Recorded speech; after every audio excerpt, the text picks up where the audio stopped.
Hi, it's March 12th, the day after the biggest earthquake in Japan's recorded history, 8.9 on the Richter scale, and it's a beautiful day in Tokyo.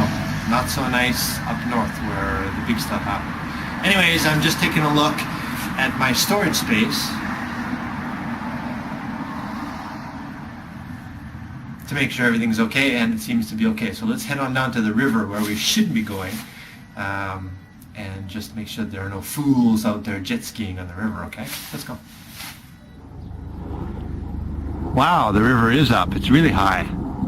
This is normally a baseball field, and you can walk along all this down to the river, but it is high. Water's come all the way up to here, which means that there's definitely movement in Tokyo Bay. And if we look up at the expressway, you can see how it's totally jam-packed. It's not normally like this. Normally free-flowing. This is amazing, even for Tokyo, where all we had was some tremors. Big ones, mind you. This is my first time to be involved in an earthquake of this size. It was the biggest I've ever experienced. I've had a lot of earthquake experience over the past 20 years living here in Japan, but this one that hit up in Sendai and Fukushima and Miyagi, that area, it was big. Our office building was shaking and oscillating and jumping 3 times. There were 3 separate earthquakes that occurred, and the whole building was moving. Things were falling all over the place and all that. And after the 3rd tremor finally stopped long enough for everyone to exit out into the middle of the street. And as I have written on my Facebook and everything like that, while we were all out there, we could see further earthquakes coming and feel them in our feet in the middle of the road, and watch the building next to us and on the glass was oscillating and vibrating, kind of like a wave. None of it shattered, which was good.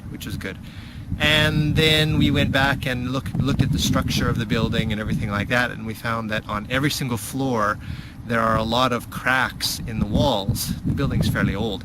Now this may be structural damage, or it may just be something different, like a cosmetic damage.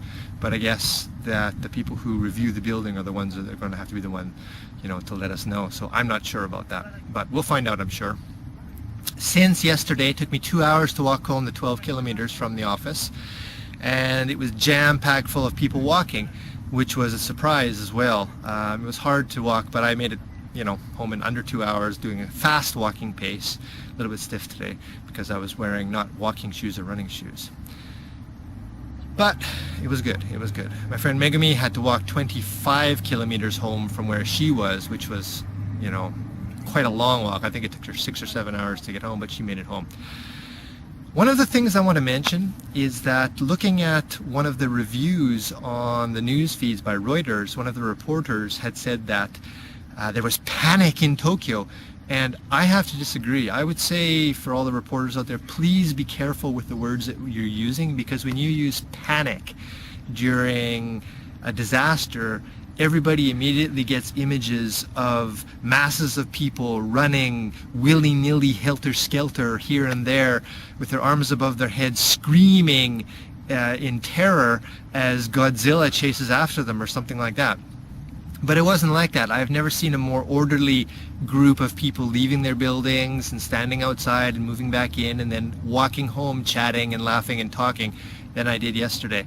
So please, for all the reporters out there, who knows, I don't think anybody will ever see this message, but please be careful with the words that you use, because the rest of the world will think of Tokyo in mass panic, where it wasn't the case.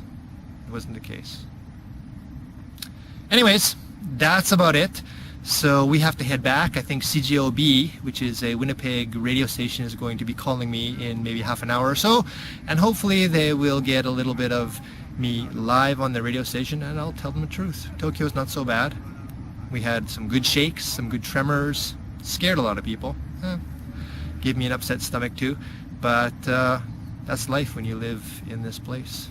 All right, see you later, guys. I love you, and thanks for keeping us all in your thoughts. Bye.